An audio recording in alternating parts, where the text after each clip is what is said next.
કેસર ઇલાયચી મલાઈ કુલ્ફી બનાવીશું। કુલ્ફી બનાવવા માટે સૌથી પહેલાં એક વાસણમાં 2 લીટર જેટલું દૂધ ગરમ કરવા મૂકીશું। અહીંયા મેં ઘરનું ભેંસનું દૂધ લીધું છે। આ દૂધમાંથી મલાઈ કાઢીને મેં સાઈડમાં રાખી દીધી છે।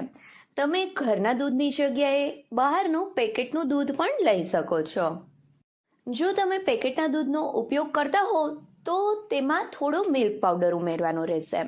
2 લીટર દૂધ હોય તો 3 થી 4 ટેબલસ્પૂન જેટલો મિલ્ક પાવડર ઉમેરવાનો, જેથી આપણી કુલ્ફી મસ્ત દાણેદાર બને। દૂધ ગરમ થતું હોય ત્યારે તેને વચ્ચે વચ્ચે ચમચા વડે હલાવતું રહેવું, જેથી કરીને તે નીચે વાસણમાં ના બેસે।